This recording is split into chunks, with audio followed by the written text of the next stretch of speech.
Thanks for downloading this episode from Teachers Talk Radio. You can find the full schedule and listen back to all our shows at ttradio.org. This show is brought to you in partnership with John Catt Educational, leading publishers of books, directories, educational guides and magazines aimed at schools in the UK and beyond. Enjoy the podcast. Good evening, everybody, and welcome to Teachers Talk Radio for the late show. And of course, we have a packed show this evening talking all things GTP, and it's been incredible to see the sort of reaction to this show, but more notably the reaction to the software itself and what it can actually do. I'm going to be joined by a number of guests this evening to talk about their experience of using this piece of software, Chat GPT. But before I introduce any guests, I thought I'd just outline what the show this evening is going to be about. Well, Chat GPT stands for Chat Generative Pre-trained Transformer. Yeah, it's quite long-winded. We've trained, this is from the creators. They say, we've trained a model called Chat GPT, which interacts in a conversational way. The dialogue format makes it possible for Chat GPT to answer follow-up questions, admit its mistakes, challenge incorrect premise, and reject inappropriate requests. It's been trained on billions of words of text from books, articles, and the internet, and it uses this information to generate human-like responses to user queries. At the moment, it's completely free to use while it's in the research phase. It's hosted on a site called OpenAI. Anybody in the world can access it, although right now it seems like it's maxed out in terms of users, because when I tried to log on an hour ago, it said it had reached capacity. So it's a relatively new program, but its impact, particularly on the world of education and teaching, it's already having a massive impact on teachers and students. Teachers have been using it all around the world. And in fact, already, teachers in New York schools have been banned from using Chat GPT. That was based on fears that students could use it to cheat. According to the city's education department, the tool will be forbidden across all devices and networks in New York's public schools. So there has already been a bit of a fear around the education arena, and I'll be chatting to my guests about this as the show goes on, around how this application could be used by students to plagiarize or to cheat or to copy. However, to counter that, there are obviously AI bots that exist that can detect plagiarism. So, I mean, is this all part of the evolution of education? Now, I was reading a report from Stanford University, and Sarah Levine, who's an assistant professor of education at Stanford, she said the following: teachers are talking about ChatGPT as either a dangerous medicine with amazing side effects or an amazing medicine with dangerous side effects. And when it comes to teaching writing, she says she's in the latter camp. So an amazing medicine with dangerous side effects. For teachers, designing instruction just became much easier. Chat GPT is essentially a tool for creating contrasting cases, and most teachers will be delighted that Chat GPT is doing a lot of the legwork for them. And that's something we're going to explore in this show. We've seen teachers already using Chat GPT for lesson planning, using it for assessment and marking, using it for even for CPD, for training themselves and becoming better professionals. Using this application, they've started to use it for that. And even when I personally was exploring it, I could already see the amount of potential for designing prompts for the app that teachers could use. So we're going to explore that as the show goes on. She continues anyway. This is Sarah Levine from Stanford. Teachers are less delighted about the computer doing a lot of legwork for students, and students still need to learn to write. But in what way and what kinds of writing? A third side effect of this new medicine is it requires all of us to ask questions and probably make some substantive changes to the overarching goals and methods of our instruction. I think that last sentence is really interesting. Is this a game changer for pedagogy? Is this a game changer for teachers planning and delivering content? Is it actually going to completely revolutionize teaching and learning in schools? Whichever way you look at that question, my only answer to that really is yes, because this app is only going to get more powerful than what it is now. There are many who 5 years ago or 10 years ago probably would have. There is a lot of automation. There is a lot that automation is going to change. That is absolutely obvious, not just in education, in lots of areas. And this is probably just the start. So it's going to be really interesting to explore that further today. And it really is mind-blowing. I'd like to mention, before we get going, a couple of our sponsors for today's show. The first one, you can see them pinned to the space. We've got two sponsors on today's show. The first one is John Catt Educational. John Catt is a leading publisher of books, directories, educational guides, and magazines aimed at forward-thinking schools in the UK and beyond. And I would highly advise, if you're a teacher listening to this and you want to advance your own professional development, visit johncattbookshop.com. Take advantage of the discounts they have on offer on a range of titles at the moment. And they've got some fantastic new releases. And in fact, on Teachers Talk Radio over the next couple of weeks, we've got some shows coming up with those authors. So look out for those at ttradio.org/listen back. And talking of a tool for searching like we are today, if you go to ttradio.org/listen back, you can literally put in the search box there any term, any guest's name, any educational term, and you can find the show that you want and you can listen back to it. No sign up required. Brilliant sort of resource there for any teacher who wants to learn something or know something or explore. And in fact, many of the people, even in the space today, have featured as guests or are hosts on Teachers Talk Radio. So put in their name and, you can find the show. In fact, very recently, I had a show a couple of weeks ago with Daisy Christodoulou, who is here. Pop her name in there and you can listen back to that show whenever you like. Same with Joe Dale. I know he's been on a show with Graham Stanley. So you can pop in the name Joe Dale and you can find that show featuring Joe. So anyway, that's that. And our second sponsor, and this is really exciting actually, is something called Plan My Lesson. And you can find Plan My Lesson at Plan My Lesson 1, that's the number 1, on Twitter. And we're going to talk more about this later on in the show, but it's a revolutionary new digital assistant for teachers. It can aid with lesson planning particularly. So obviously it's called Plan My Lesson. So later on, we'll have an opportunity to explore that in much more detail and to talk about what it can actually do. So without further ado, I'm going to introduce some of my guests and we're going to start digging in to how Chat GPT can be used by teachers and educators around the world. My first guest, and I'm just going to invite you to say hello first of all, is John. John, do you want to unmute yourself in the bottom left? Hi Tom, how are you? Hello, how are you doing? I'm very well, thank you. Yourself? Very well, thank you. Thank you very much for coming on. Can you give me just a 20-second introduction for yourself in terms of who you are, what you do, and why I've invited you on this? I will, yes, thank you. Well, my name's John. I'm first and foremost a teacher. I teach computer science at RGS Worcester, but my job title is Director of Innovation, and that basically means I sort of oversee the pedagogical and technical digital learning program across all 4 of the RGS Worcester schools. Superb, superb. We've also got Joel. Joel, if you want to say hi, exactly the same thing for you. Thank you very much for giving up your time to come on this tonight. 20 seconds, who you are, what you do, and why I've invited you on this.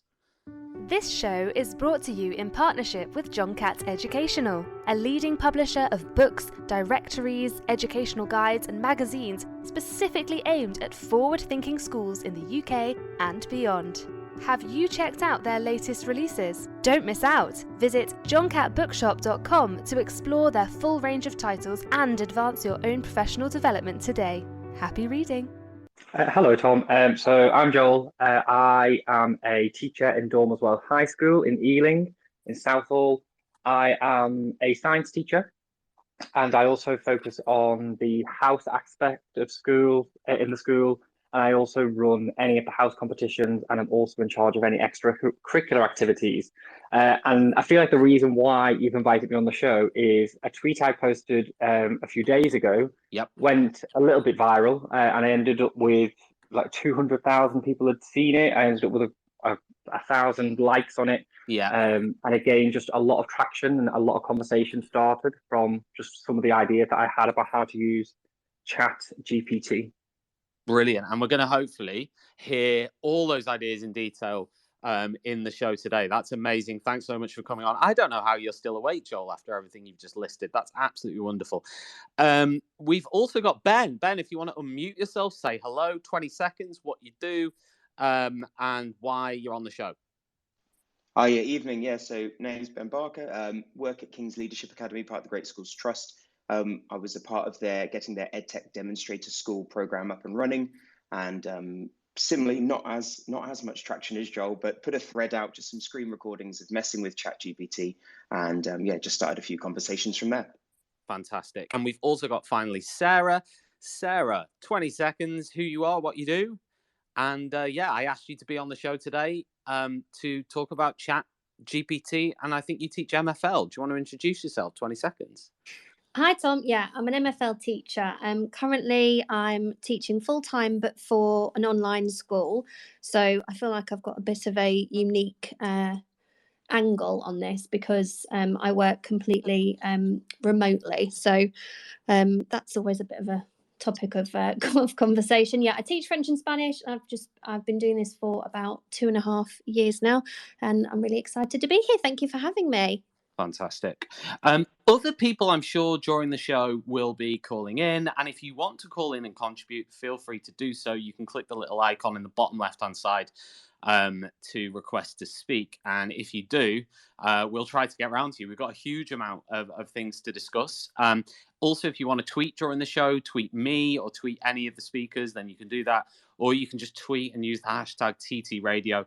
And we on the TT Radio account will retweet all of those and engage with any comments anyone has to say. We can also pin those comments into the space. And if you have any questions for the guests or anyone else, then we can do that.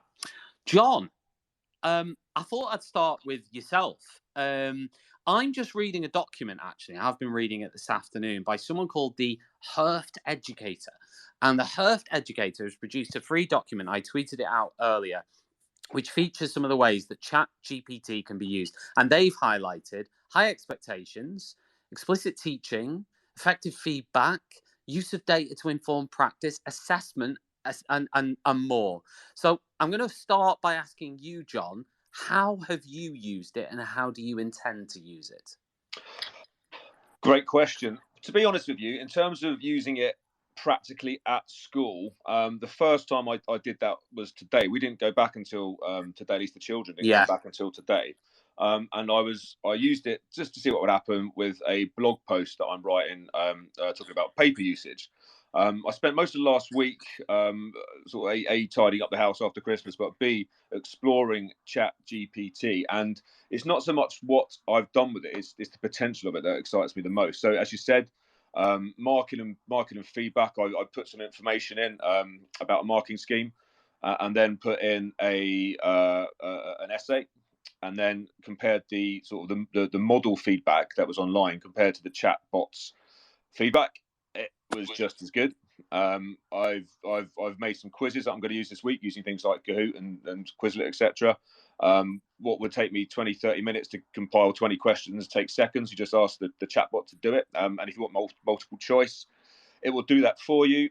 We're doing mocks at school at the moment, which made me think about exam questions. It does that on any GCSE subject, as many questions as you want, as detailed as you want. And can I just pause you there, John? Can you talk me through step by step? Because we'll have people listening who aren't familiar with this or have barely used it and have just seen a load of buzz on Twitter or whatever. Yeah. Can you just talk me through from the point of Googling Chat GPT, you've talked about doing exam questions and quizzes and whatever. Yeah. Can you talk me through step by step exactly what you've done to produce that content?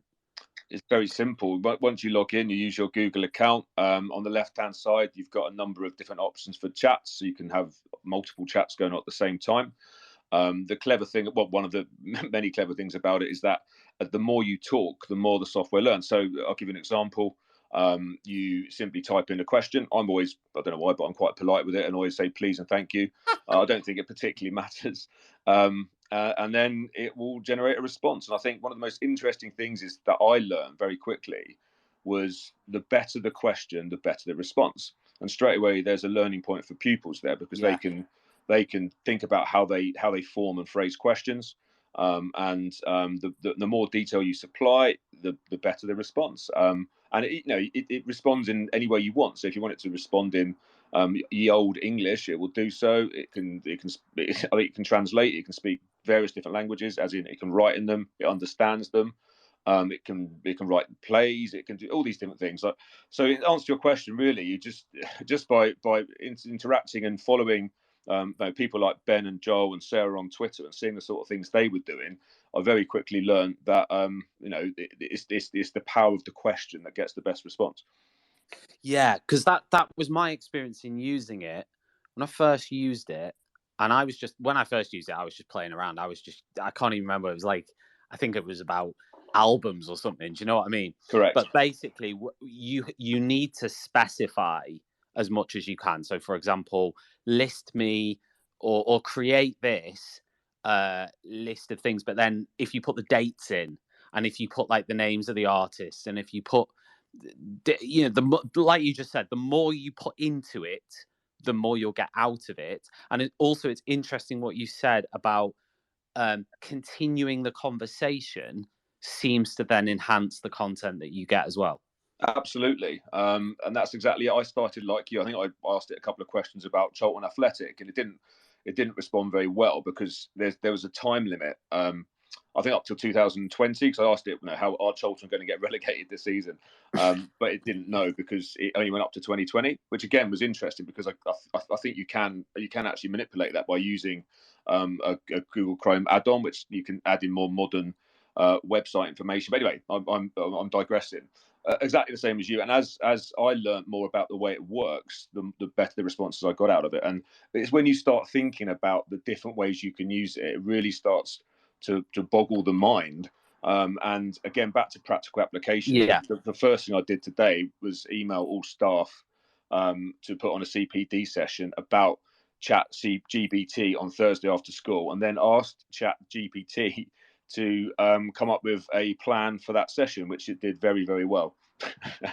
Blooming heck! So, can you read out the plan or some of the plan it produced? I mean, what did it tell you to do? Yeah, so it said, I've got it up here somewhere. Yeah. Bear with me, Tom. Don't worry. So I'll give you what I've got in front of me now. Is the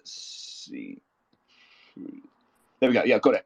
So it said, here's a script for a presentation on the advantages and disadvantages of Chat GPT in secondary education with a focus on how teachers can use it for marking, planning and presentations. Good morning, everyone. Today we are, etc., etc. And it goes on to briefly introducing Chat GPT, turning to the advantages, and then it spells out all the different advantages. And then it goes on to the concerns. Then it goes on to best practices, and it also gives me a very nice conclusion, which includes summarising key points, encouraging teachers to carefully consider both advantages and disadvantages, and then goes on to sort of offer some suggestions for what teachers can then go on and do afterwards to consolidate their understanding. It's honestly mad. Yeah, I mean, it's just mind blowing, isn't it, when you think about it? But with that plan, what examples are you going to give to the teachers in terms of how you would like them to use it, or how you think they could best use it?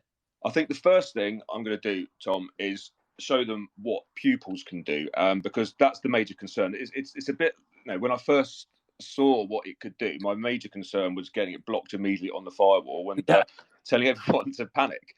But then when I started learning from other people that actually you can even rephrase the conversation about that, which I'll explain in a second. But so I'm going to show them how it can write an essay, and then say some suggestions to avoid pupils doing that are things like flipping the classroom, doing the research at home, perhaps even using Chat GPT for that, and then writing the essays at school under exam conditions, if you like, so they can get that essay practice plus that exam condition practice, but flip that around. But also, as I said earlier, in terms of talking about what I do, we've got a digital learning program, which means pupils can produce films, animation, podcasts, etc. And Chat GPT doesn't do that. So it's a great opportunity, really, for pupils to express their understanding, their knowledge, if you like, in other ways. And when you think about the future with social media and TikTok, etc., and the way these children often share information already, it correlates quite nicely. Anyway, in terms of your question, I'll be also sharing how teachers can mark using it, how they can quiz, how they can plan. You can get it to write letters, which again is a massive time saver. Assemblies, presentations, and there's also the fact that it writes in all those different formats. So as I said before, it does scripts. It can write plays. It can write recipes. If you've got an onion and a cabbage and two sort of cauliflowers in the cupboard, it will tell you what you can do with it. It's honestly incredible. And another thing I'm going to share is the fact that there's already work going on by people to counterbalance it in terms of the plagiarism concerns. So, for example, there's a piece of software in development called GPT-0, which can actually, as you said before, can tell the difference between the two. So there's lots to explore, and I've penciled in half an hour, but I think it may go on significantly longer than that.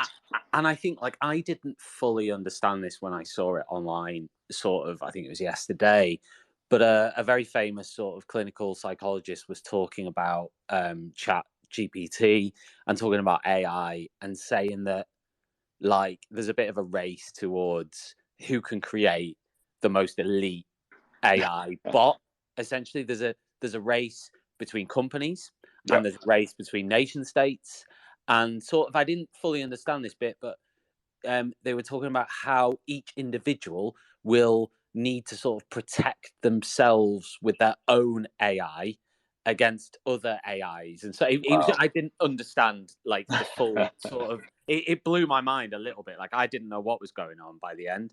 But one thing I will say is that this, to me, it's like, I'm trying to think of something in teaching or education that could have as big implications as this, because you touched on it there.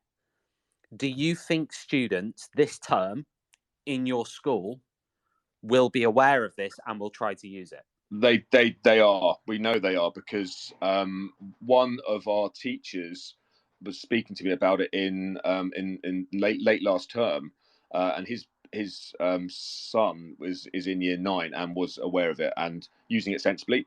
But that means that will have been shared in the WhatsApp groups, on the Snapchats, etc. So there's no doubt at all that the kids will be already investigating this, and they'll be absolutely loving it. Well, I was going to say, because I mean, does it immediately change your homework policy, for example?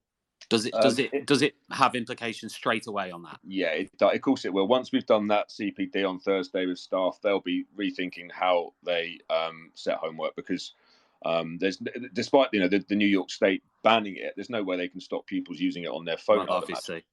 So it seems like a bit of a silly thing to do. I think we need to embrace the technology. As you said a second ago, this isn't going anywhere. This is the start of something. The only thing I can think of that's as big as this in terms of teaching and learning was probably the internet. This is in my head, and I'm not one for hyperbole. I just honestly, the more I think about it, it just astonishes me. And I showed it to SLT today, and I think they were a little bit skeptical at first, but within 2 to 3 minutes of demonstrating how well it could mark and write essays, they were paying attention. Well, I know Daisy, who's in the space, actually tweeted out a bit of a thread earlier about a sort of experiment she carried out with it, in terms of it creating an essay and then it marking the essay. Yeah. And the results are really sort of promising. Yes, there's a few weaknesses in there, but you know, it did it. And I've seen other teachers doing exactly the same thing. You've just mentioned the exam questions thing. I might bring Joel in actually at this point, because I think Joel has used it a bit as well. Joel, I Hello. might ask you at this point, how have you used it? How are you going to use it? So originally, when I came across it, so I joined. There's another program that is made by OpenAI called DALL-E 2, which is the same type of thing, but it makes art. And because I joined that program, it sent me a notification about this one, and then instantly from playing around with it and asking it to do stupid stuff, I thought, well, why not just ask it a random thing? What can it do? So then I started to give me 5 questions on certain topics, and I went, oh my God, this actually works. So then I just played around with it a little bit more, and I was in the middle of planning a lesson, and it just twigged in my head, why don't I just ask this if it can make a gap fill? And it done it in less than a minute. It's not perfect, and I think that is one thing that we do need to stipulate. It's not perfect. Yeah. It does require a fair amount of. You do need to go over it. It's not going to hit the nail on the head every single time, but it's a good starting point. A lot of the time, you know what you want to make, but you'll sometimes find it difficult to get yourself through the door, or start on your gap fill, or thinking of 5 questions. They're all there somewhere, but you just need that push at the start. So I asked it to generate 5 questions about a specific topic. You just type in the key stage that you want, what subject you want, and every now and again you'll have to say English or GCSE. Again, gap fills was really useful. And one that I have used is you can ask it to make spelling mistakes, and you can ask it to make grammatical mistakes, and to tell you what they are, and it will give you a piece of text that's filled with grammatical mistakes, and the kids can then go through it to try and find out what the grammatical or spelling mistakes are, to teach them some quick spag in literally minutes. Model answers, so for like a waggle or a model bad answer, a wabble, it can make both of them. It will tell you what the mistakes are. It'll tell you how to correct it. So you can say, well, what is the right version of this that you've just made? And it will instantly give a full correction. Revision materials. I've seen someone posted online that it can make revision timetables. So you can say, I want pupils to have 30 minutes Monday to Friday of 30 minutes of this on this day, 30 minutes of this on this day, and it gives them topic by topic what to revise. One of the most useful ones, and it seemed to be the one that got the most traction on my thread, was old worksheets. So we've all got a bank of old worksheets that you've just lost all of the extra bits of piece of paper for. They've just been scanned on. But if you haven't got the answers, I just copy and pasted it, and it gave me the answer near on straight away. Sometimes it's not perfect. It's really good with calculations, though. So if you have got some calculation questions in physics or chemistry and biology, that if it can do them in a second, it's a lot quicker than me, which is embarrassing to say.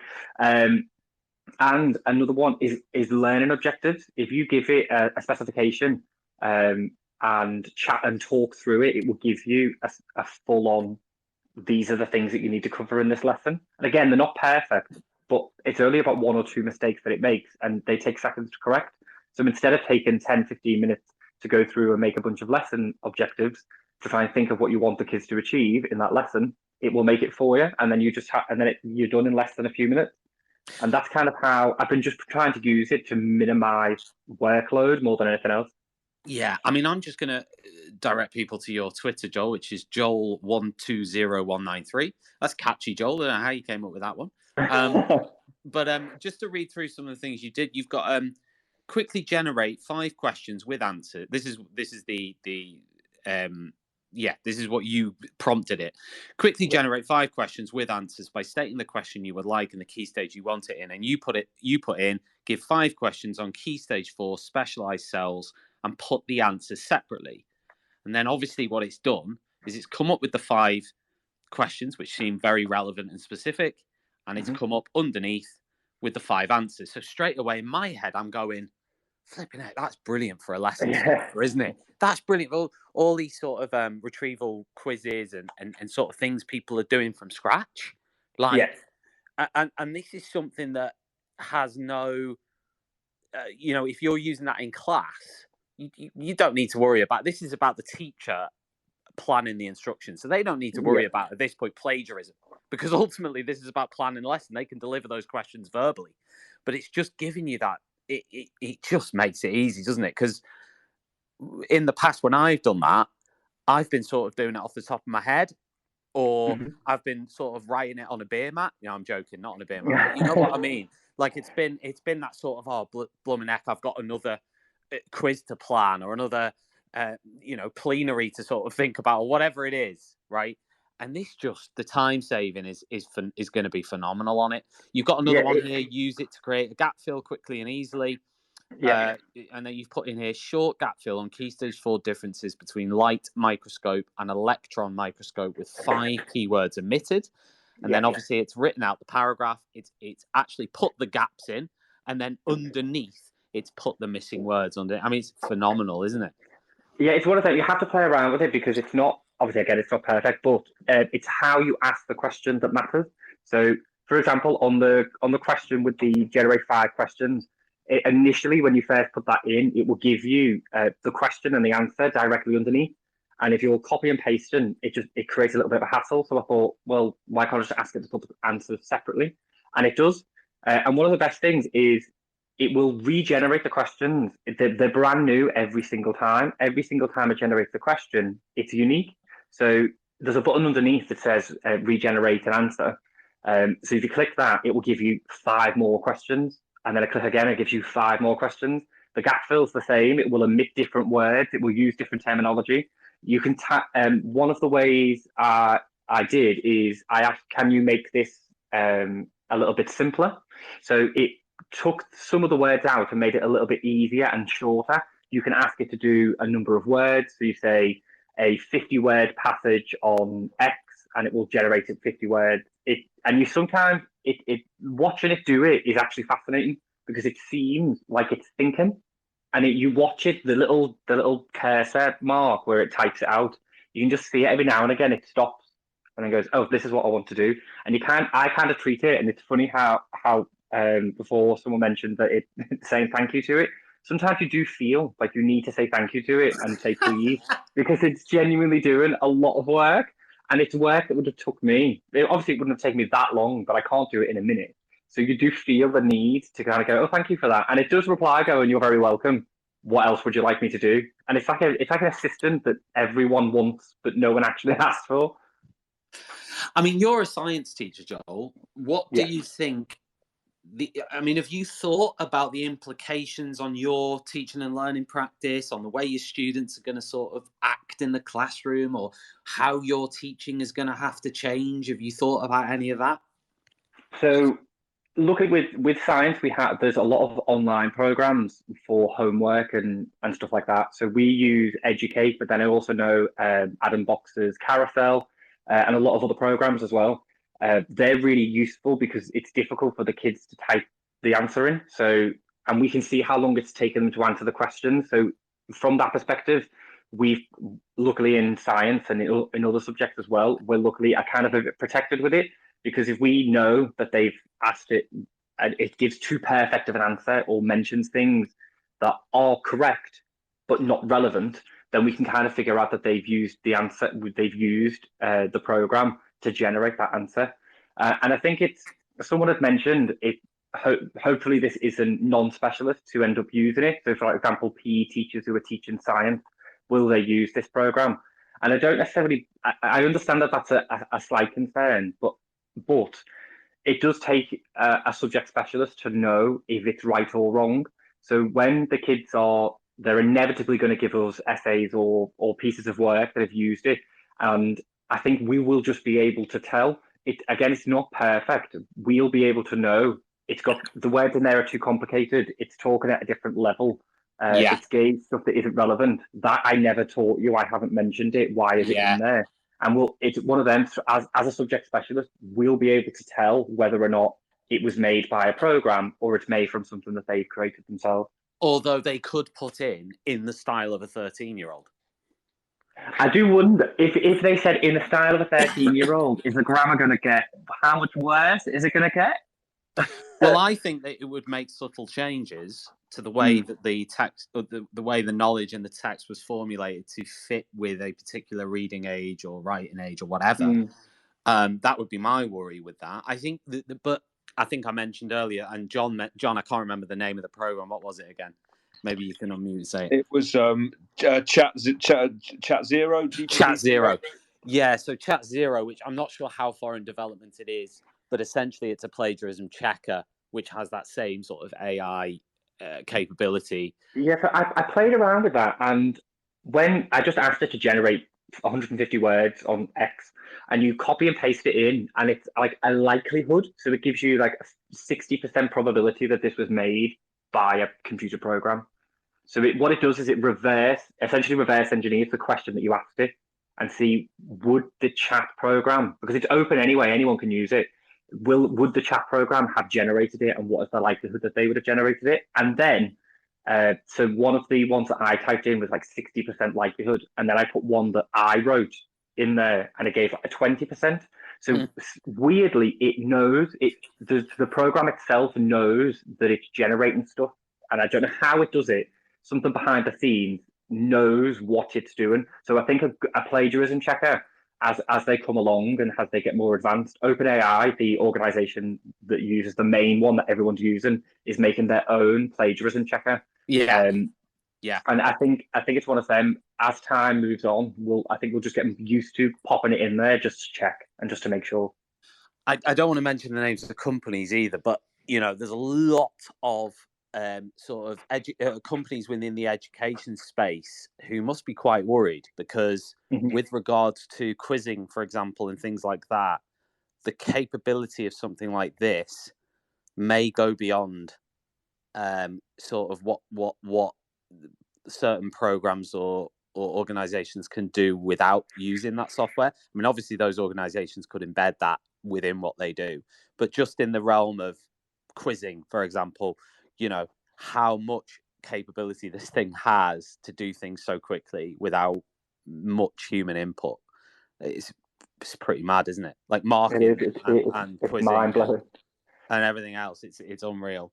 I'll bring just before I bring Ben in. Actually, people might want to experiment because I mentioned earlier, plan my lesson. If at the top of the space we've pinned about 4 different things in there, but the third one along says plan my lesson. If you click on that, it's at the moment it's completely free to use, and it's essentially you can go in there and you can input a prompts for a lesson plan, and it's built specifically for education, the education arena. You can put in, for example, a lesson plan aged 11 to 13 or 14 to 16 or 14 to 19 or whatever, and it will create the lesson plan on the back of that. And also it can create an email which gives a full PowerPoint presentation on any topic with just a simple instruction. And then the PowerPoint notes for each slide are also included in the email. So that's another sort of that's more education centered, and it's more an education example of something that can be used in that domain. But that's really interesting. I tried it yesterday. Really, really interesting and intuitive. And at the moment it's free, so get over there and give it a go. It's cool. Ben, I'll bring you in next. I know you've got sort of school leadership experience at various different levels, so I thought I'd ask you first, what do you think the implications are for school leaders or people at leadership level in schools of this? Do you think that there needs to be some sort of briefing on this, or do you think like it's just one of those things that comes and goes like a fad? Yeah, hi. Yeah. Well, firstly, just to echo what John and Joel said, I think it's important you say please and thank you, because when this does become self-aware and sentient, you want to be the last person having Arnold Schwarzenegger knocking on the door and taking you in. So please and thank you is really important.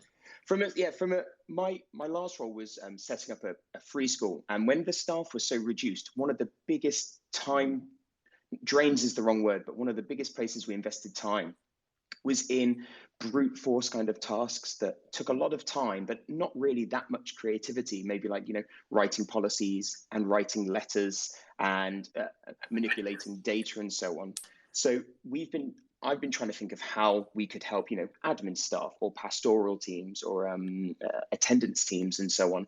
So that's been one thing that we've been focusing on. Can you tell me a bit more about that? How do you think it can be used by school leaders? How would you use it? I saw one actually tweet out about letters to parents, about parents' evenings and stuff like that. Yeah, so I'm looking at the slides I've used on training. If anybody wants these, I'm happy to share them. But we did, so I'm just going to read what I typed in. Yeah. Write a formal letter to a parent about how impressed you are with the quality of Jack's assessment.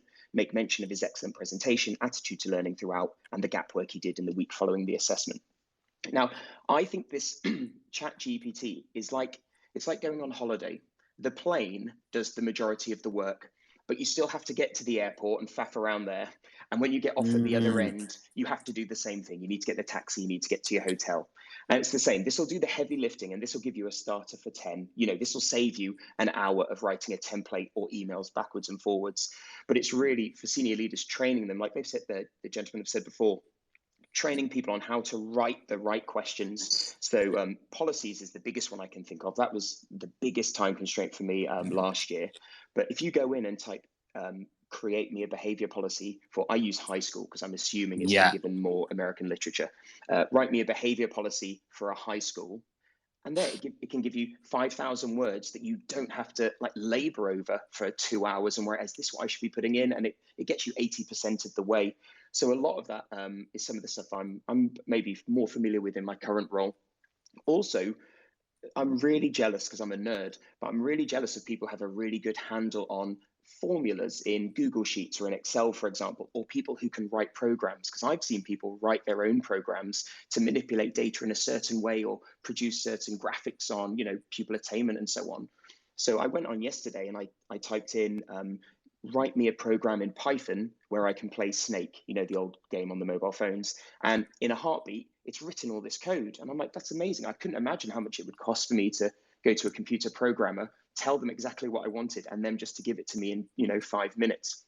So I wonder how many ways we can leverage it even more. So can we make our own programs that, take it beyond what we're using it for already? A colleague of mine's somehow, I don't even know how, found out a way to use another website. He can scan papers in now. So now he doesn't need to manually put it in the search. He can just take a picture of some numbers on a page. One system is like an optical character recognition and reads it. And then that feeds it into Chat GPT and it does something else with it. So it's limitless, really. It's scary. Well, one of the things I mentioned this clip I was watching yesterday from this psychologist, but he was saying that the most advanced AI bot will take in text, images, and actions. So obviously then we move into actually having a human form of this.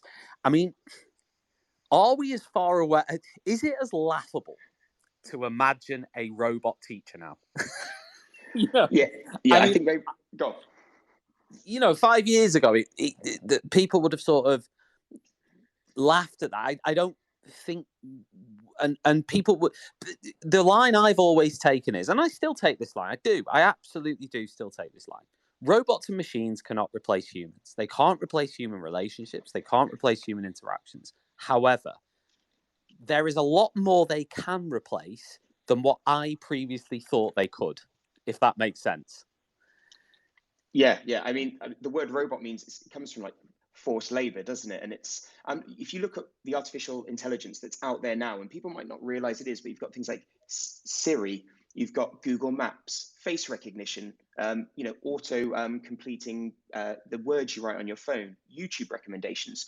All these things now are just kind of hidden in the background. They just happen all the time. And if they turned off, you'd notice it. And I think this is the same. I think the most important thing that people can do now is just let people just sandbox it and just let them try and find all these weird and wonderful things. We need to kind of collect that somehow. There's probably 100 people who are going to hear this tonight, and there's going to be a few million extra people who are messing with it tomorrow. And it's like, how can we somehow capture all those different ideas that they're doing and different ways of using it? And that would be a really interesting problem to solve. Don't underhit the power of Teachers Talk Radio, mate. I mean, 100 people. Are you kidding? This is going to be in the thousands, yeah? I meant thousands.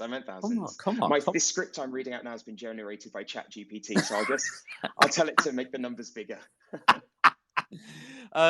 Yeah, I mean, ultimately, the power is incredible, and I can completely understand the reaction of like John, you said earlier you banned it straight away across the network. Like that was your immediate reaction. We need to ban this thing like quick.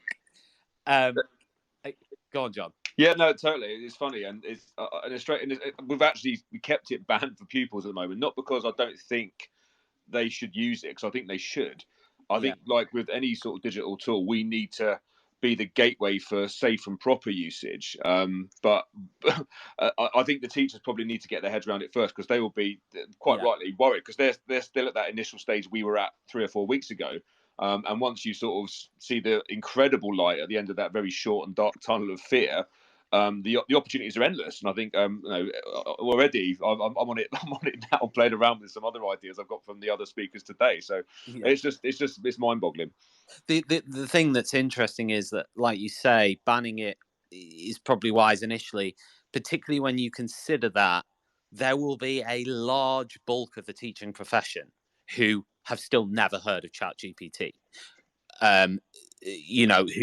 Who may not be on social media at all. Well, so it's going to come, obviously, but it could be a bit, it could take months for there to be that sort of real common knowledge. It's still very much in its infancy, and therefore, for the students, if a groups or clusters of students know about it, but an entire school staff don't, then there could be issues, couldn't there? Even on a micro level. Absolutely. My wife works in schools as well, and she was chatting to a deputy head today about it, and they didn't know what she was talking about. So it's, again, despite the huge reach of Teacher Talks Radio. That's better, John. I like you more than Ben, actually. That's much better. And like you said, Chat GPT, it's learning this script. It's learning. You were polite about TTR. It gave you a more polite response. Yeah, exactly. But go on, carry on. Finish your thing. Well, just saying, like it's we often in various pockets of education live in little bubbles, and because we're talking about it, we assume everyone else is, and it isn't the case. So I think it's our duty really to keep on learning and keep on putting these tweets out and keep on having these conversations and offer assistance where and when we can. Yeah, I mean that's really part of why we're doing this show, because we sort of recognised that this was going to be a massive thing. Huge. Yeah. Ben, you've got your hand up. Carry on. No, I was just adding on to that. I think what we're trying to do with the pupils, I've seen it done well elsewhere, just like through Twitter, is trying again to get them, instead of obviously there's that safeguarding side, but trying to get them to embrace it and using it instead of, for example, answering questions or how it can help their homework or whatever. Thinking how can they? It was mentioned before. It can make revision plans for them. It can give them tips on how to interleave their revision, how to make revision cards and so on. So I've set a challenge for one of my classes. What are the 5 best ways that we can use this technology to help us, in preparation for the exams and so on. So I wonder if we have millions of people listening. Do you see what I did there? Got millions of people listening to this. If we double it even more, if we got pupils involved as well, I wonder how they could maybe make it work for them as well. Well, I am intrigued about the uses of it, and that's why I've brought Sarah on, who I'm going to talk to in just a second. I know Tom's called in, so I wondered, just before we go to Sarah, Tom, did you have something specific you wanted to sort of share? Good evening, Tom. How are you? Not too bad. I'm very well, thank you. Fantastic to have 108 people in at the moment. We had 125 at one point, but 108 is very good. I called in when I heard the points about sort of like accessibility. I put in a text which I was going to give to Year 7, which I thought was a bit clunky and a bit sort of like long-winded, and I asked it to simplify it down so it would be accessible for a 12-year-old, and it did a very good job of it. But I then reprompted to say, can you reproduce this text but include these particular details embedded within the text, and it's very good at that in terms of accessibility. Therefore, I found it very good in terms of adaptive teaching. I found it's very good at sort of like giving step-by-step processes and breaking things down and scaffolding and things like that. But one thing as a history teacher, which I don't think it's good at yet, and Tom, you're a history teacher as well, so you may have found the same, is giving judgment. Is giving judgments. And I gave it, for example, an essay question, which we do at GCSE, and it was very reluctant to get off the fence. in terms of weighing up and evaluating different factors and trying to come out in terms of one being most important or most significant or most influential. It was very reluctant to do that unless you really, really prompted it and practically begged it to say, well, which of these do you think was most important? And the reasoning it gave was always a bit generic and flaky. So I feel as if that's one thing, particularly from a history teaching position, where it hasn't quite got it yet in terms of making those judgments, in terms of that evaluation, in terms of coming down on one side of an argument. It likes to sit on the fence quite a bit. I think one of the things that I found interesting in the examples I've seen is when someone said, right, write an essay in the style of the King James Bible with a hint of the Harry Potter series of books, right? Or something, or J.K. Rowling, whatever. And it's managed to do it. It's like, what? And it's literally within 5 seconds created a 4-page essay. Now, it's not, I think what John was saying earlier is correct in the sense that it will learn itself the iterations. And as more text and images and human interactions it has, the more elite it's going to become and the quicker it's going to get, which is both scary and also illuminating, depending on the way you look at it, because it's going to really supercharge. We talk about modeling, for example. Okay, I want to get if you like, a lower grade example, a middle grade example, a high grade example, and I want to be able to sort of show that on a specific topic, within say history, and I want to be able to quickly get that, print that, share the 3 examples with students, get them to sort of compare them, and then create, maybe I could use Chat GPT to create questions based on each one. So how would you improve essay A? How would you improve essay B? How would you improve essay C? And obviously each one is more staggered in terms of the difficulty because it's been done for you by this AI bot. And obviously in the past, like 10, 20 years ago, a whole group of publishers would have had to have worked together for months, maybe even years, to produce a compendium of examples like that in a big annual, So to me, it's things like that which are just incredible. And when we talk about data analysis, schools love data, right? So and have to use data. They have to. So being able to sort of throw in a load of data into Chat GPT and say, look, analyze this for me, and it comes out with so much sort of in-depth analysis.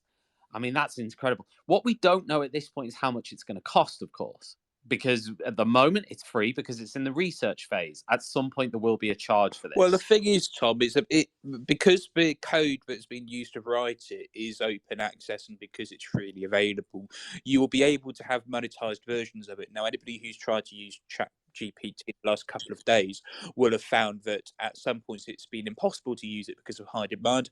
And today, when I tried to use it, it was very slow because of high demand. So it may be the case that a monetized paywalled version of it, which is not available to everybody unless you pay for it, would be quicker and more efficient, and that free versions may end up you not having the capacity to deal with so many large requests. So that's sorry, Tom, I'm just laughing at Ben. Ben, you've beaten me and you've beaten Twitter and you've beaten TTR by using Chat GTP to create an apology for a podcast host who I offended by saying the listener base was smaller than it actually is. And the reply was, I'm sorry for offending you and your listener base with my comment. I understand that my statement was not accurate and that I should have taken more time to research and verify the information before speaking. Please accept my sincerest apologies for any hurt or frustration I may have caused. I value and respect you and your work, and I'm committed to being more thoughtful and careful in the future. Well, Ben, that sounds incredibly sincere, actually. That sounds really, the hurt and frustration, that sounds really sincere. I mean that. These electronic tears are real. Joel's got his hand up. Joel? Yeah, I just wanted to go off the back of what Tom's just mentioned, in that it is open, it's fully open source. So there will be companies that do put paywalls up and they will blockade it just a little bit, maybe with little add-ons, like a Chrome extension or whatever. But I do feel that an advertiser model will definitely work for this, where a company will be set up that runs the whole program but it's got adverts. Oh, absolutely. It'll probably be a bit like Spotify, where it will. That's what I do think it'll just turn into. Yeah, you've got your free version with ads, and then you got your sort of premium version. Although I think the way it's developing, it will develop probably so fast that there will be amalgamations of it being developed all the time. Yeah. And therefore, the value we're probably going to laugh at this in a few years. That this Chat GPT now will be like, do you remember when we used to type? Do you remember when we used that? It'll be a chip in our arm. We won't even need to. Our thought will generate the answer. Not. We won't have to type anything. It'll be a chip in our arm, and our brain will think something, and suddenly Chat GPT will pop up and say, "Oh, hi, you've just thought about this. Here's the answer." Yeah. Honestly, to be fair, it will save me so much time because every single time I think of something, I go straight to Wikipedia. So it'll save me so much time. As long as it's not like a really trashy thought and then it comes up in your house and you're like, oh, no, I hate my missus today, and it flashes up on the wall. But no, I think like there's something like that. We're not that far away from like that. And I do think those amalgamations are going to come about. It's just going to develop so quickly. I know Sarah's been waiting really patiently, so I'm going to bring Sarah, and then I'll bring Mr. Carruthers, and then we'll go back to Tom after that. Unless Tom has a very quick comment to make, because he is waving his hand frantically. Tom, do you want to? I just wanted to ask everybody: are we going to see some sort of changes to the future of assessment in terms of coursework with Chat GPT? Given how in some subjects, particularly at GCSE and level 2 qualifications, it's going to be very easy to use Chat GPT to write. Okay, well, we'll come back to that in a bit. Sarah, I want to bring you in on. You are a Chat GPT obsessive, so I want to talk to you about how you've used it and what you think the applications are. Yes, that is accurate, but I have been probably fiddling with it far too much, and I've been highly distractible since I've discovered it. Now, obviously, when I first got wind of this, I was like, oh, lovely. So happy for everybody. That's never going to work for me because it doesn't speak French or it doesn't speak Spanish. Well, how wrong I was. I've been collating all the different kind of ways that I've been using it. So where I work, we resource pool. Okay, so if you're writing an entire curriculum or 2 or 3, that's obviously quite labour intensive. Now, for somebody that has to create a lot of reading comprehensions, a lot of true or false activities, things like that, I mean, this is incredible. But just going back to what you were saying earlier about creating texts in the style of, one of my colleagues said to me earlier, oh, I've seen that you've put on there that it can kind of mark a paragraph or an essay responding specifically to a mark scheme. Can you tell me a little bit about that? So I thought, well, I'll show her in real time. And I'll snip my screen when I've done it, but I didn't have a text to use. So my first command, I said, write 150 word text in French about the topic of school. The writer is a 15-year-old student. Use only the present and imperfect tenses. So it did that while I was, filing my nails, having a snack. And then I uploaded the mark scheme. So I chose the linguistic knowledge and accuracy mark scheme from the IGCSE. And then it marked it basically, and it even said, while there are minor errors in spellings, genders and agreements, there are also occasional major errors with verbs. I would give this essay a 4 for linguistic knowledge. I mean, it did the whole shebang basically, and it did that job very, very well indeed, which made my head fly off my shoulders because I wasn't expecting it to be that good. I had tried it with something else, and I needed to tinker with it a little bit, but I mean, yeah, it's a game changer for sure. Just for anyone listening who's just joined us, we are on Teachers Talk Radio. We're talking about Chat GPT and how it can be used in the classroom, and what the implications of it are. And this show, obviously, as I mentioned earlier, is brought to you by John Cat Educational and Plan My Lesson, and you can find out more information about them in the pinned tweet at the top of the space. Sarah, what I'm interested in when you say that is, are you putting in the question and the mark scheme together in one interaction with Chat GTP, or did you put in answer first and then put in the mark scheme and said, use this mark scheme to mark this answer? I think you can do it that way, but today I used the command asking it to write the text, so it did, and then underneath my second command was mark the essay based on this mark scheme, and then I just copied and pasted it. Bam. Yeah.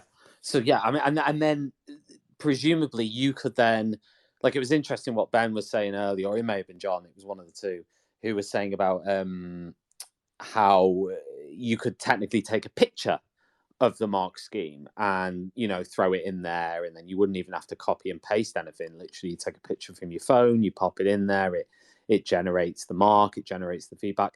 I think one of the things, and again, Daisy sort of did an experiment, I mentioned this earlier. She sort of looked at the accuracy of the marking, and I think generally speaking, pretty successful, but you'd have to look at the thread on her Twitter for more on that. But Sarah, what about you? Did you think it was accurate in what it did? In the judgments it was making on the answers, was it accurate? For this specific example, I mean, yes, it was pretty good. I have been trying it with various different things. I have noticed some errors. I think they're only going to improve as time goes on, obviously, if people keep giving feedback to it as well. Things like reading comprehension. I asked it to create a reading comprehension set of questions based on a text, and quite inexplicably, it did it all in the U form, which I hadn't asked it to do, and it was different to any way that it had done it before. So obviously the mistake there was mine in my command. I must have done something that elicited that response from it.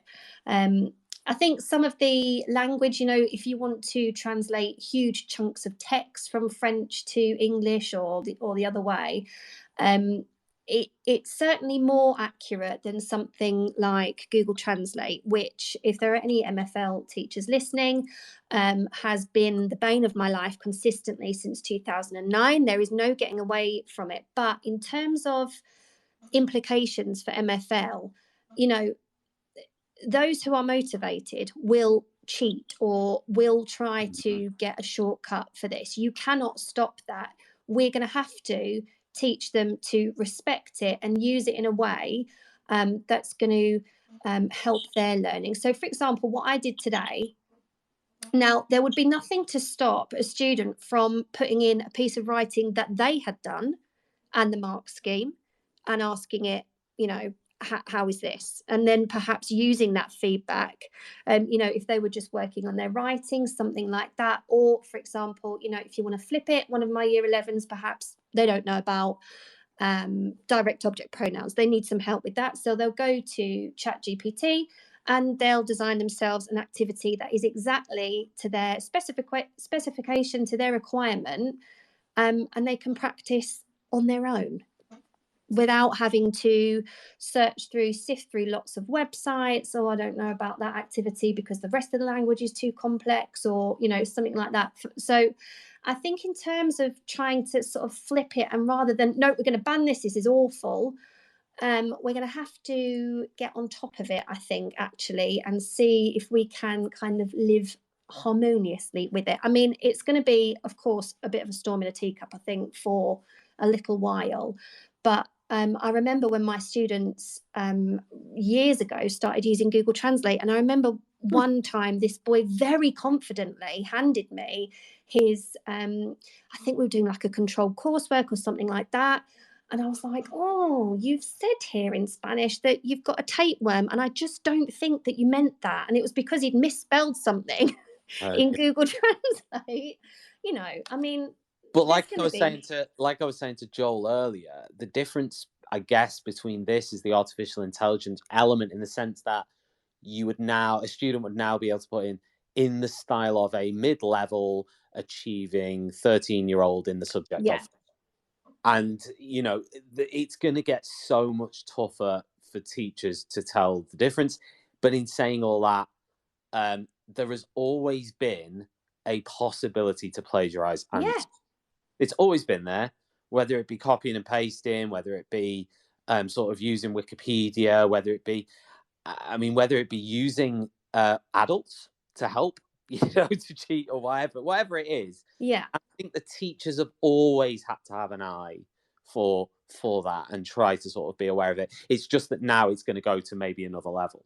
Yeah, absolutely. And I think that we're going to have to try and pivot and adapt and accommodate this, because otherwise, it's going to be something that potentially, as it gets more powerful, but also I think the plagiarism software is also going to get more powerful. So hopefully, with those two things in tandem, it's going to be more of a help than a hindrance. But, I guess it would have the capacity in some way to, undermine some assessments, things like that. So I think we're really going to have to think about how are we going to be assessing these students who have got this sort of thing at their fingertips. I mean, interestingly, I've just kicked Tom, and apologies to Tom, I've just kicked him out so we can ask anyone else who sort of wants to join as a speaker and wants to come in and sort of share how they've used it as a teacher.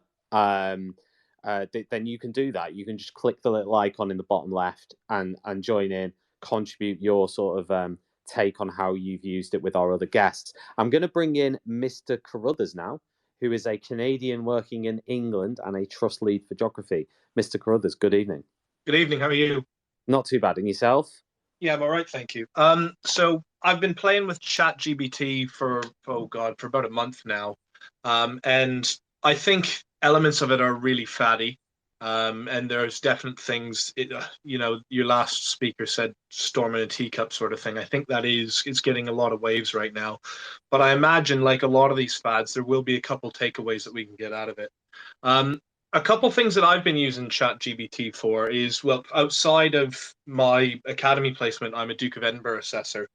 And a lot of Duke of Edinburgh reports are similar in the sense that they follow a similar structure. So what I've actually done is I've fed the program some what do good Duke of Edinburgh assessor reports look like, and then I've said, okay, I need you to write another report with the name of these 5 or 6 students in it with the criteria. So Tegan cooked a really excellent meal, Esther was an outstanding team leader, and so on. And then I've let it go. I had to produce 3 the other day, and it took me all of 20 minutes to do, when each one, because I try to make them quite detailed and to the point. It's huge time savings in that regards. I've also recently started to use it. In my trust, we use a bookletized curriculum, and there's been a big focus on misconceptions. So I've fed it some of the misconceptions that I've created for a unit in the schemes of work that we've created. And actually, the machines gave some really good feedback as far as misconceptions. So what misconceptions have I potentially missed out on, and my team as well? So rather, it takes away some of that time where you need to sit around and discuss as a team those whole misconception points. And well, I'm just wondering. I know schools where the sort of the thing has been, right, all teachers need to create booklets from scratch, and it has to be the teachers doing it because that will mean it's their own thing and they understand it and they know it and whatever. Surely this app really, with booklets, particularly bookletized curriculums. So it surely it makes a massive sea change for that. One of the things that I've done for the latest booklet that we've created is created a new article. I've put a Twitter post on it this evening, actually, as I've created an article for students out there. So something that they need to read, and then I've asked it later on. I've not posted about this bit of it, to go and create some comprehension questions about processes. So talking about relief precipitation and so on, and it did quite a good job. But I do find, as great as it is at adding lots of information in there, you really need to know what you want out of it and learn how to use the prompts. I don't think it will ever replace sort of that human creativity, but it'll do a lot of the sort of tasks that will be sort of just quick jobs very quickly. Absolutely, but I'm just thinking in terms of booklets in particular, because ultimately a lot of booklets that are created are full of sort of knowledge plus things like fill in the gaps or retrieval quizzes or whatever.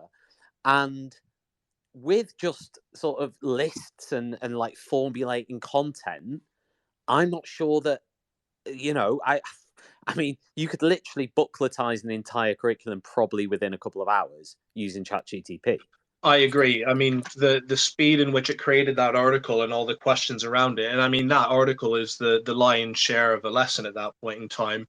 It doesn't take much more beyond that, really, to add into what would be a complete lesson. And again, with good literacy strategies sort of built into it, really, really good vocabulary. And you can ask the machine to tailor your writing to somebody with an 11-year-old reading age, for example. So it provides instant differentiation as well for people who have a wide variety of learners in the room. Yeah. Julia's called in. Julia, how are you today? Hi, good, thank you. Excellent. Do you want to contribute something on this? Yes, please. Go. So yesterday I talked to a friend of mine who's blind, and suddenly it really struck me like how this could really help with accessibility. Because if you have maybe one student in your class who has like a visual impairment, it would be suddenly so easy to, for example, create a picture description. If you've got like a picture on your worksheet of, I don't know, a map or of a science process or something, and they can't see it, you could just really quickly say, okay, ChatGPT, describe, I don't know, what does a Bunsen burner look like, and would just create this text which you can then feed into a screen reader and share with the students. And I think that's maybe one aspect that not so many people have talked about yet, and just how much it could break down kind of a longer tasks for students who maybe have processing issues or dyslexia, who can't read the whole long text. It makes it so much easier to summarize it, maybe add a few multiple choice questions to keep them focused. And yeah, I think that's a whole other area.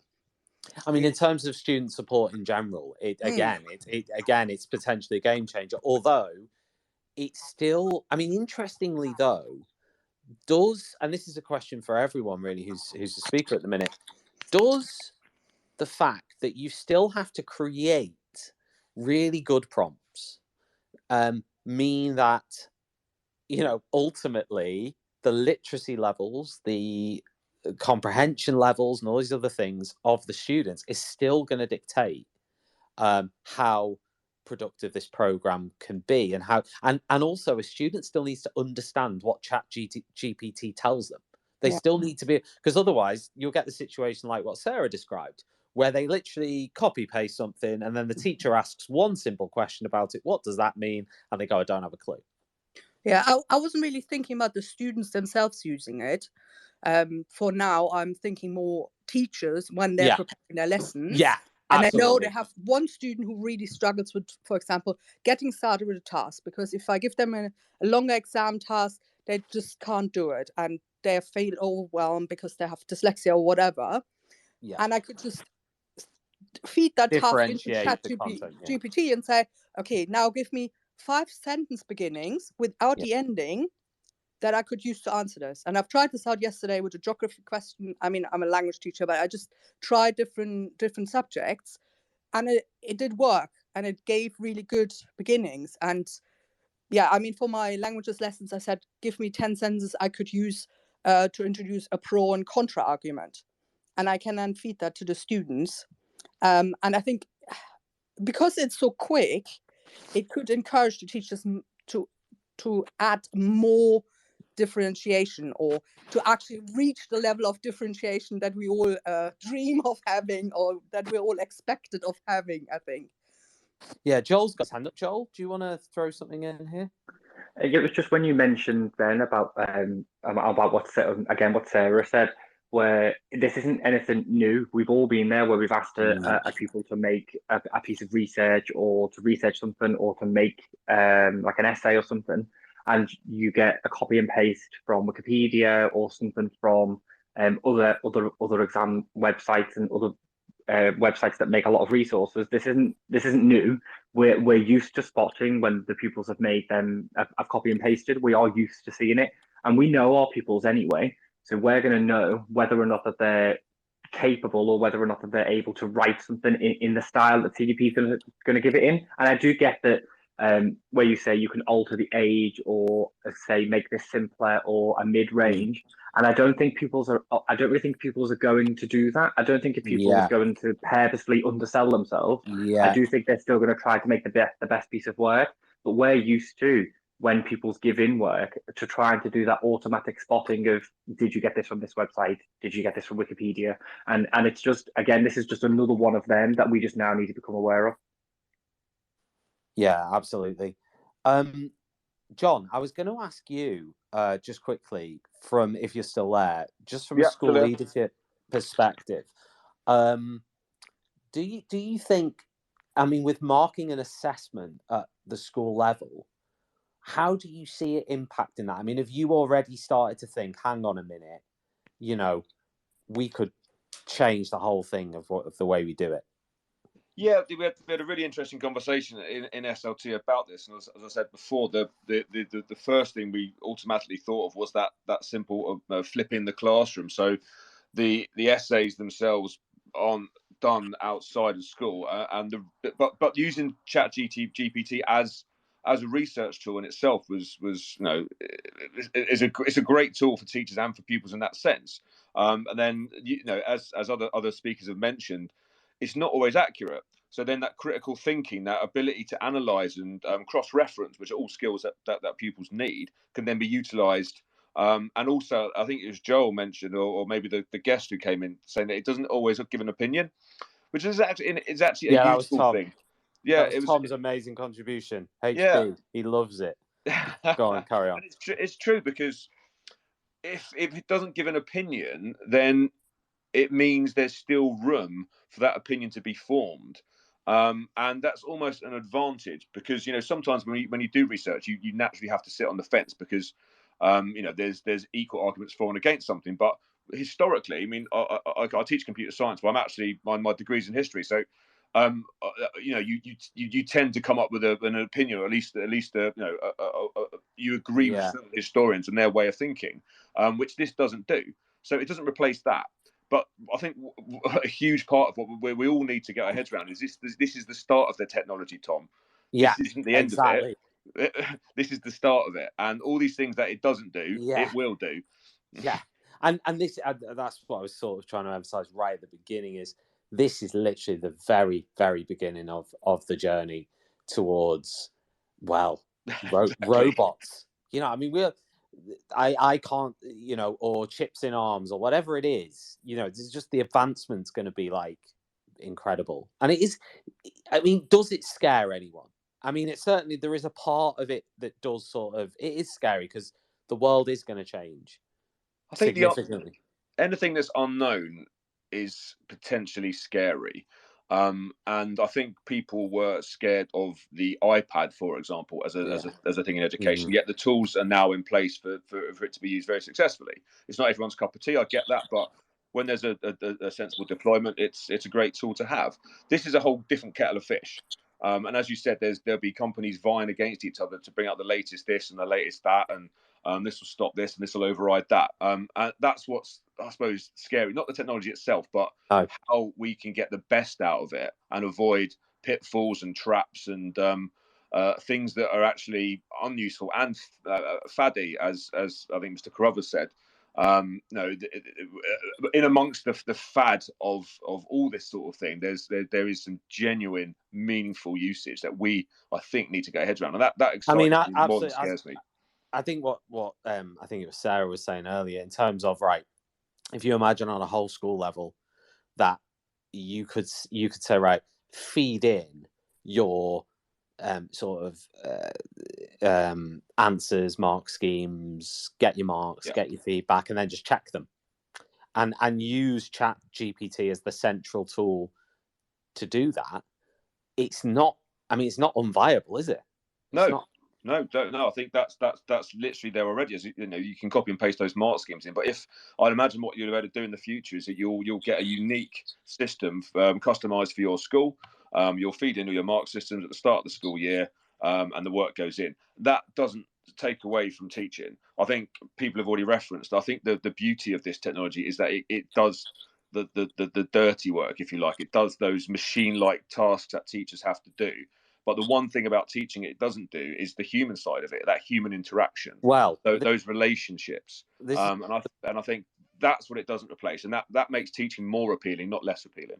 This is a good segue because someone called Matt has called in. Matt says on his bio, chemistry teacher in a sixth form, working on ways to combat artificial intelligence's impact on assessment. Matt, I'm very interested in that bio. Do you want to tell us more?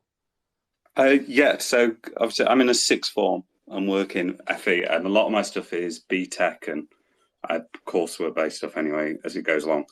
And you're right, people mentioning that this stuff's been used before, not as AI, but people have been using tools to cheat before and get advantages in assessment and things like that. It's been very difficult always to combat and to kind of, as teachers, stop using that or to go against that. It's never been easier for students now. With Chat GPT and other AI coming, it's going to be a lot easier.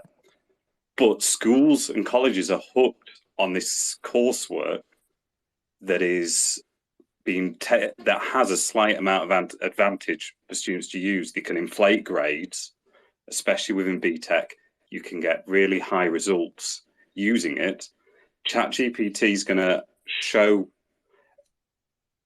inflate these grades even more. Is going to create a challenge. If any school decides, no, okay, we're going to change assessment policies, it's going to lead to a massive decrease in grades because there's been a passive use of cheating for ever since coursework's existed that's not being combated in the same way that this is going to need to be because of the accessibility that students are going to have. How do you want it to be combated?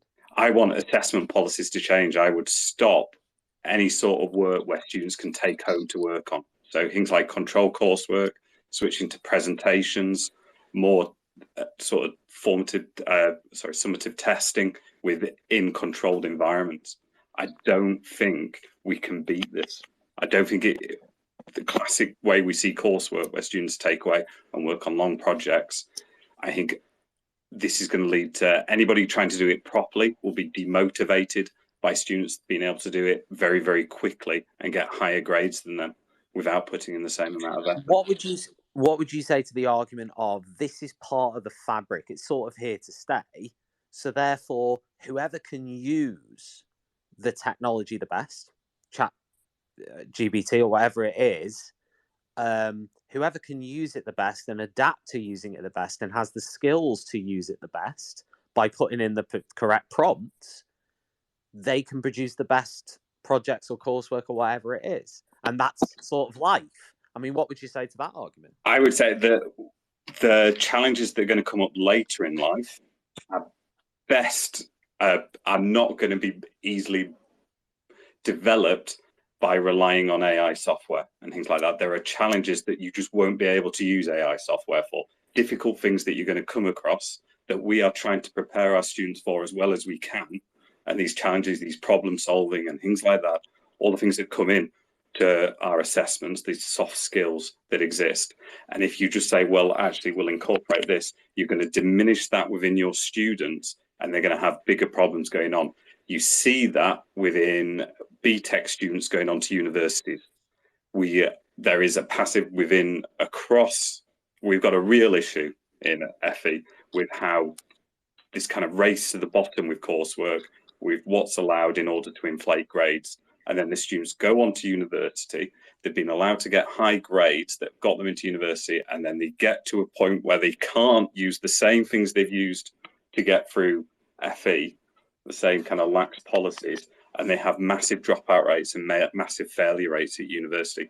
So we're diminishing we're disadvantaging students if we allow them to use this compared to coursework or assessment strategies that develop better skills within the students.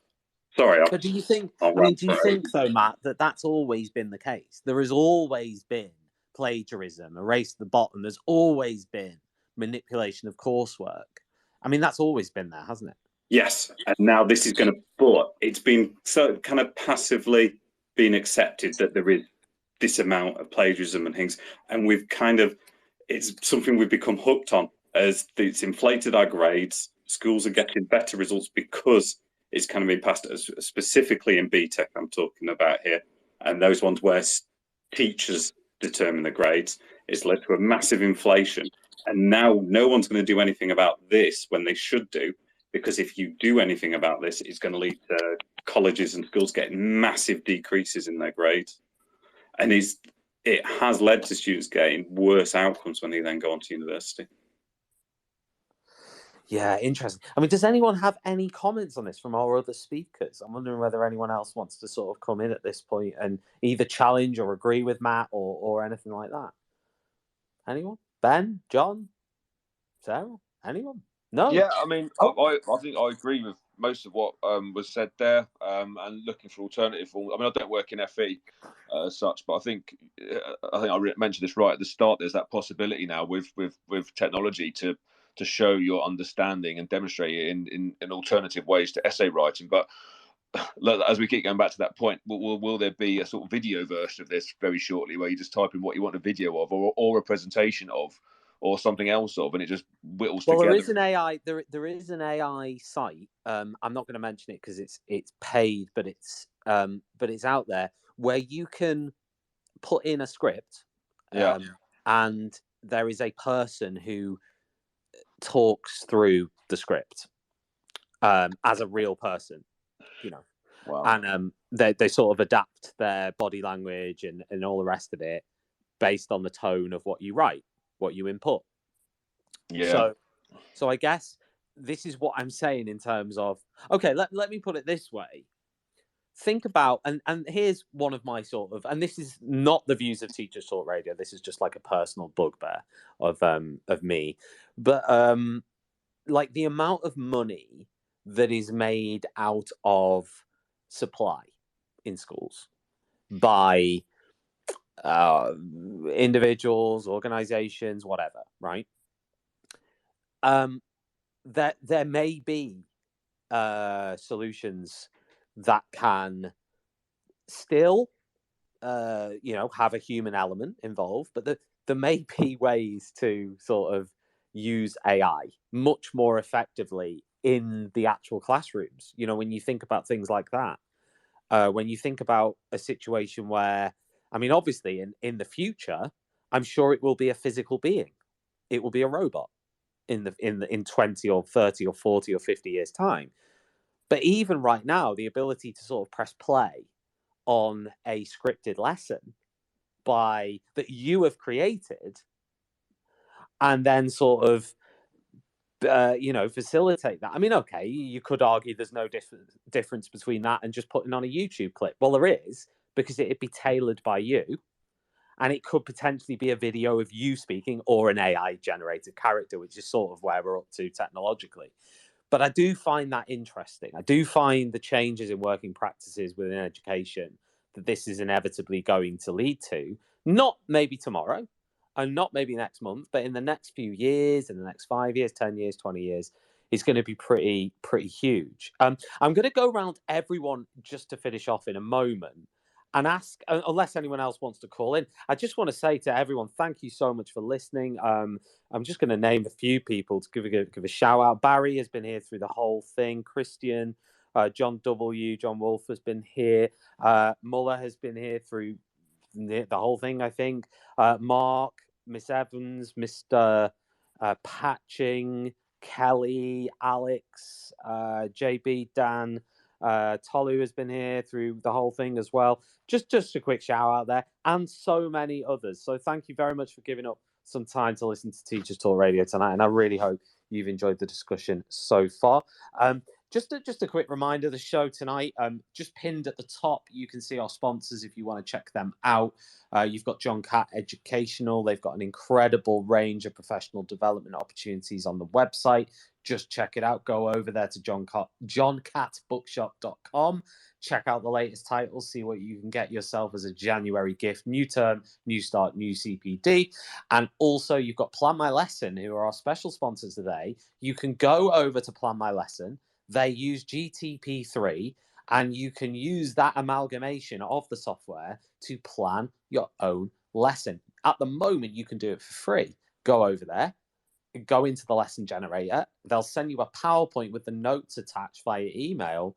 And my goodness me, I mean, being able to create actual resources from an AI, but as in physical, whether it be PowerPoint slides, whether it be, actual resources that you can use in classes is another thing as well. So that's incredibly interesting. I know, I think we did have a caller, but I think they've gone. So I'm going to go around everyone in a second, everyone who is still in as a caller, and just ask you what you are most excited about with Chat GPT and in general sort of AI engines, what you're most excited about, what you might use it for this year, what you hope to use it for in the future, and also what you're most scared of or critical of with it. So I'm going to go around each person. And by the way, if you're sick of hearing from me, over on ttradio.org right now, if you click listen live, Tracy has just started her show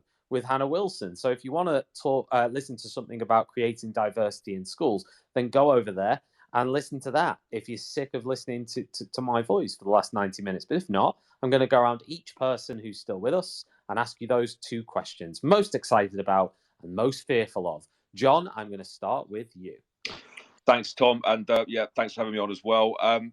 I think I'm most excited about the reduction in teacher workload that I think Chat GPT will facilitate.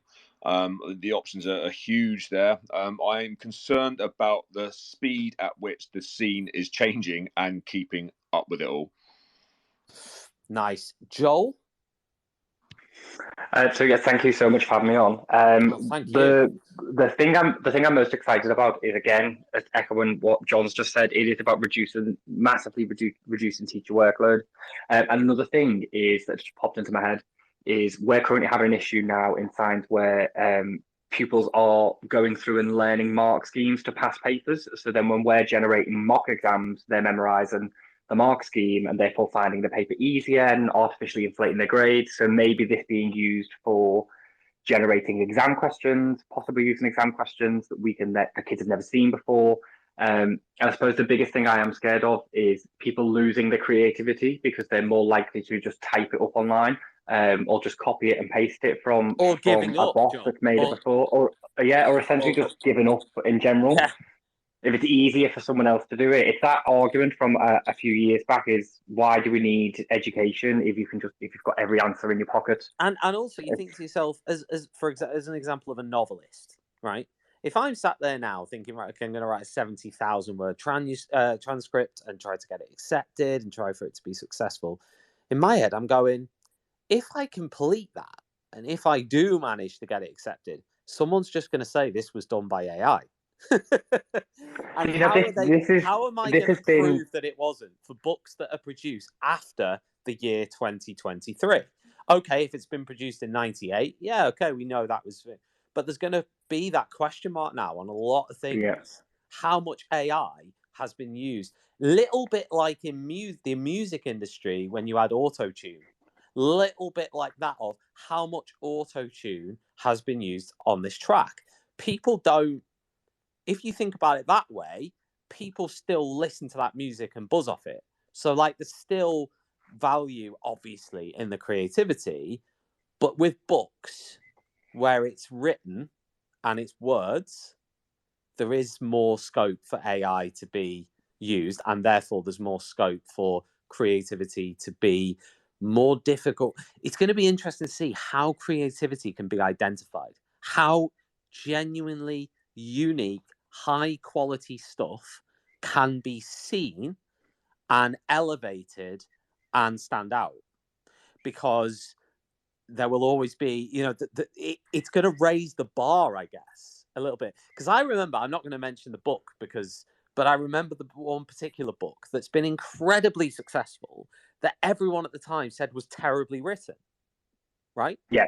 Right? You probably know which book I'm talking. It's like one of the best sellers. It's like a historical fiction, right? Yeah. And everyone said this is terribly written. Loads of people said that. But it's the story behind it was really creative and really good and whatever. So can a book like that survive in this new... Oh, should it survive? Will it survive? How will it be received? Will people think, oh, they haven't used AI, so therefore that makes it even better?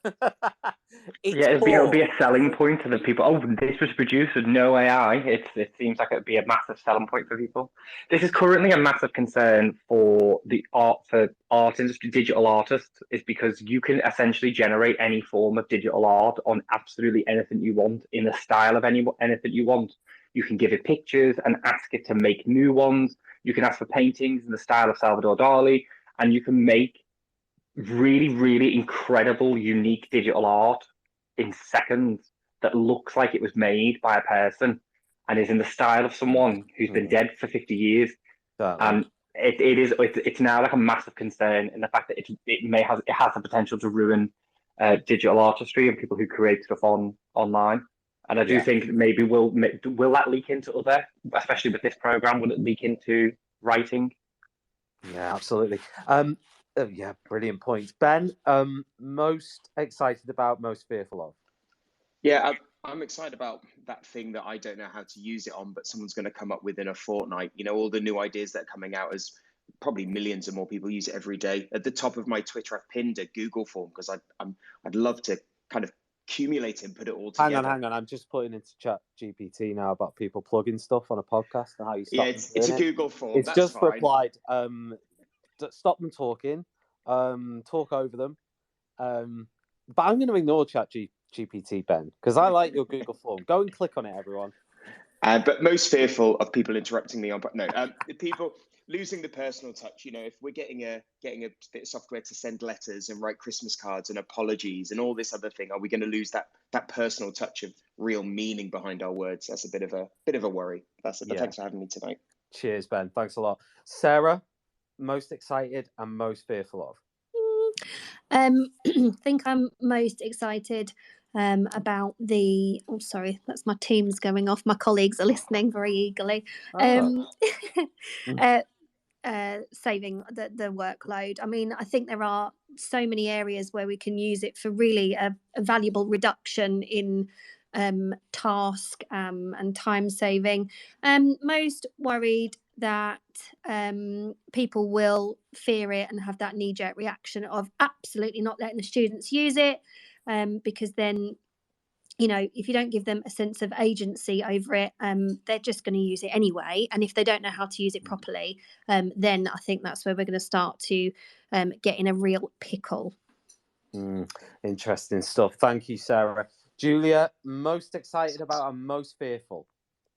Most excited, like Sarah said earlier, as a language teacher, just being able to generate so many texts that are quite similar to each other. So using the same vocab, but just showing them in different contexts, I think. And also generating text that is kind of normal. Like you can just have a dialogue at a train station that's just straightforward, which you wouldn't normally find online because you would only find weird ones or creative ones, so to speak. Most fearful, I think my own moral dilemma, when to use it, how to use it. I mean, if I was applying for a job now, which I'm not, but would I use it for my CV or my cover letter? And would that be morally acceptable? And if I don't use it, am I going to be beaten by someone else who is using it? That's exactly what I was saying to Joel there about writing a novel. Writing a novel, should I even bother starting this? Because I'll be beaten by the AI. Yeah, should I write a novel, and do I need to put Chat GPT on the title page, or is it enough if I just put it somewhere in the credits, or in the thank you note? Or Yeah. And if you did say I think used it that's to good. edit, people would sort of know that it could have been used a lot more. I don't know. It's really weird and really interesting. Oh, just to let everyone know, if you want to download this as a podcast, number one, it's going to be available to listen to on the same link for the next 30 days via Twitter. However, we will also publish it as a podcast via Teachers Talk Radio. So if you listen to podcasts on Spotify or Apple Podcasts or any of those things, we're on about 12 of them, then just follow Teachers Talk Radio, and this show will pop up in the next couple of days for you to sort of listen to as a podcast. Or maybe you want to have listened today, but you want to share it with other staff or people you work with for them to have a listen, then please do. And yeah, if you get a chance to leave a review for us, then also do that. We value all the reviews we get, like genuinely. So if you can do that, then that'd be amazing. Matt, biggest thing you're excited about and biggest fear. I have a feeling your fear is going to be bigger than excitement based on your profile. I'm really excited by it. I think it's fantastic. And I am looking forward. I think the comment about, well, what is somebody going to come up with next week? And next week is just amazing. Each day you find something incredible to look at. Most fearful is just the demotivating effect it'll have on students that want to do it properly, that want to do it a set way and develop these skills. I think they're going to become really demotivated by students that can get better grades from them in a fraction of their time. That's really interesting. Yeah, you're absolutely right. And Mr. Carruthers, you have the final one of most excited about, most fearful of. I'm most excited about seeing where it's going to be in a year's time. And how far it's already been developed. Sort of in the past month, we've been playing with it, and where the creativity of humanity will take it. And I'm most fearful sort of in the unevenness that it's going to be applied, and what advantages is it going to give students or people in areas that are using it, and what sort of disadvantages will that create for those that can't access it or don't use it or ban it in some sort of regards. So interesting. Listen, I would like to say a special thanks to John, to Joel, to Sarah, to Julia, to Matt, and Mr. Carruthers for all of their contributions, and everyone else who's spoken on the show today. Massive thanks to Nathan for administrating behind the Teachers Talk Radio logo, his lesson copy. Thank you very much, Nathan. And to Tom HB for his contributions as well on the tweeting and on the commentary. So TTR team, it's been amazing this evening. And if any of you are interested in hosting, by the way, if you're a teacher and if you're thinking, do you know what, I fancy having my own show on the biggest audio network for educators, then get in touch with us. Just drop us an email, info@ttradio.org, info@ttradio.org, and say, I want to host. That's all you have to write in the subject line, and we will send you the relevant information if you're interested in having a spot on TTR. It'd be great to hear from you. We're over now live on ttradio.org. If you click listen live, there's another show until 10 p.m. when the station closes. All our shows are live. So if you want to listen into that, it's on right now. And there's more shows tomorrow and the day after that and the day after that. So keep following us. And thanks very much, everyone. And we will see you and hear from you very soon. Goodbye. You've been listening to Teachers Talk Radio. Tune in live and listen back at ttradio.org. We look forward to hearing from you next time on Teachers Talk Radio.